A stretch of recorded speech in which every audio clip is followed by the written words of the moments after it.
Regaib Kandili 3 ayların başlangıcındaki ilk mübarek gece olarak kabul ettiğimiz Regaib gecesidir. Regaib, rağbet kelimesinden geliyor. Yani ilginin, alakanın fazlaca yapılması gereken, manevi dünyamızın tekrar gözden geçirilmesi, muhasebesinin yapılması gereken 3 ayların başlangıcı. Bunun akabinde hemen Miraç gecesini, ondan sonra Berat Kandili'nin Berat gecesini Şaban ayında, sonra da Ramazan ayını ve Kadir gecesini dikkat edecek olursak böyle kademe kademe Kadir gecesine doğru, hattizatında Ramazan ayı ve Kadir gecesine bir hazırlık bunların hepsi. Manevi hayatımızı tekrar gözden geçirmemiz gerekiyor. Peygamber Efendimiz Aleyhisselatü Vesselam 3 aylar girdiği zaman normal zamanlarda yaptığı ibadet, oruç tutma gibi, diğer kimsesizlere yardım etme gibi ibadetlerini daha çok önem verdiğini görüyoruz.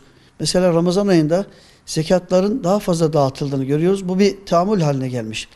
Yani Allah kulunu bağışlamak için onun iyi bir davranış yapmasını bekler, iyi bir davranış sergilemesini bahane kabul eder ve onu bağışlamak ister.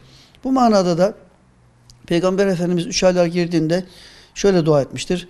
Allahümme barik lena fi Recebe ve Şaban ve belliğna Ramazan.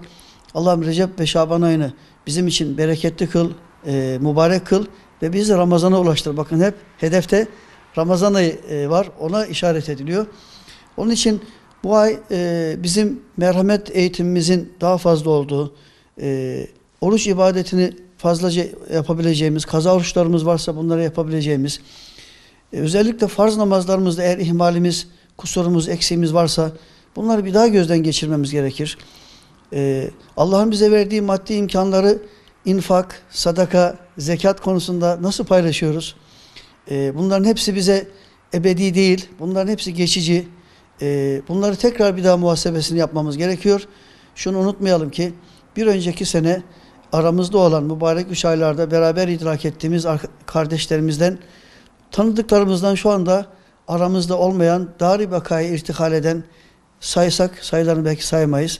Onun için bunlar bize bir fırsattır. Allah'ın bize lütfettiği fırsat günleridir, geceleridir, mevsimleridir. Bu gözle bakmamız gerekiyor. Allah'a kulluk planında muhasebemizi tekrar yapmamız gerekiyor. Allah'ın yarattıklarına davranışlarımızın nasıl olduğunu tekrar gözden geçirmemiz gerekiyor. Ülkemize, milletimize karşı, aile efradımıza karşı, gönül coğrafyamızdaki Müslüman kardeşlerimize karşı, sınır bölgemizde yağmur yağmasın, kar yağmasın diye dua eden kardeşlerimiz var. İnsan kar yağmasın, yağmur yağmasın diye dua eder mi?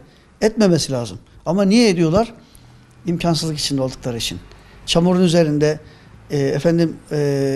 evleri, barınakları olmadığı için böyle yapıyorlar. Bunları iyi düşünmemiz gerekiyor. Bu manada Allah'ın ülkemize, milletimize bahşettiği nimetleri fark edip bunların içinde dua etmemiz gerekiyor. Yani birliğimizin, kardeşliğimizin daim olması için Allah'ın bize verdiği nimetlere şükretmemiz gerekiyor. Allah-u Teala buyuruyor ki eğer size verdiğim nimetlere şükrederseniz şunu iyi bilin, nimetimi arttırırım.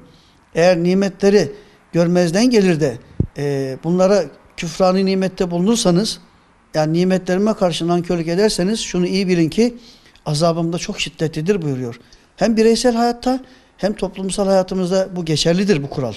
Onun için şükredip Allah'ın verdiği nimetlere teşekkür edip, teşekkürde nasıl olur? Nimetin kendi cinsinden olur. Paylaşmak da olur. Bunları dikkat etmemiz gerekiyor. Dua edelim Cenab-ı Hak tekrar daha nice böyle güzel günlere sağlık, afiyetle erişmeyi nasip etsin.